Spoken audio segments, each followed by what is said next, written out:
খ্রিস্টীয় পঞ্চদশ শতাব্দীর মাঝামাঝি দক্ষিণ আমেরিকার পেরুতে গড়ে উঠেছিল একটি বিস্ময়কর সভ্যতা, ইনকা সভ্যতা। এই সভ্যতা ছিল সাংস্কৃতিক ঐতিহ্য, প্রশাসনিক দক্ষতা এবং স্থাপত্য শিল্পে অসাধারণ। তাদের তৈরি একটি শহর যা পর্বতের চূড়ায় অবস্থান করত, ম্যাচু পিচু। তার নাম তখন কেউ জানত না, এমনকি সেই শহরের অস্তিত্বও ছিল অজানা। তাহলে কিভাবে তৈরি হয়েছিল শহরটি? ম্যাচু পিচু শহর তৈরি করেছিল প্রায় ৭,৮০০ ফুট উঁচুতে আন্দিজ পর্বতের এক দুর্গম শৃঙ্গে।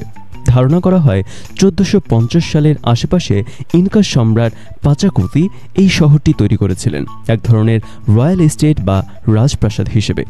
শহরটি এতই নিখুঁতভাবে নির্মিত হয় যে ভূমিকম্পের সময়ও এর দেয়ালগুলো নড়ে না। প্রকৌশলের নিদর্শন হিসেবে আজও বিস্ময়কর। ১৫৩২ সালে স্প্যানিশ বিজয়ীরা যখন ইনকা সাম্রাজ্য দখল করে নেয়, তারা তখন অনেক শহর ধ্বংস করে দেয়, কিন্তু আশ্চর্যজনকভাবে তারা ম্যাচু পিচুর অস্তিত্বই জানতে পারেনি।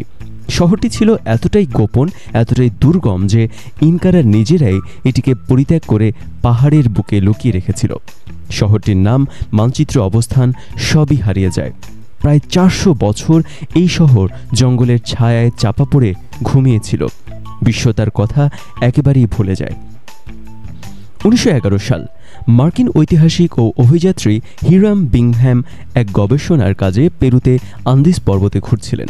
তার মূল লক্ষ্য ছিল ভিলাকাম্বা নামক ইনকা শহর খোঁজা, যেটা ছিল স্প্যানিশদের বিরুদ্ধে শেষ প্রতিরোধের কেন্দ্র। কিন্তু ভাগ্য অন্য কিছু লিখে রেখেছিল।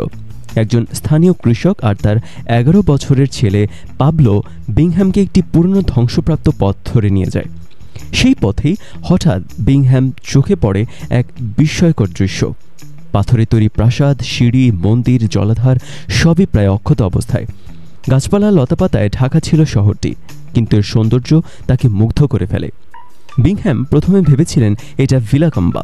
পরে গবেষণায় বোঝা যায় এটা আসলে ছিল অন্য শহর।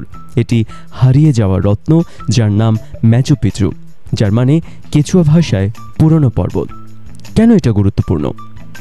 এটা ইনকা সভ্যতার স্থাপত্য শিল্প, প্রকৌশল ও জীবনযাত্রার এক জ্যান্ত প্রমাণ। শহরটি আজ ইউনেস্কো ঘোষিত বিশ্ব ঐতিহ্য হিসেবে সংরক্ষিত।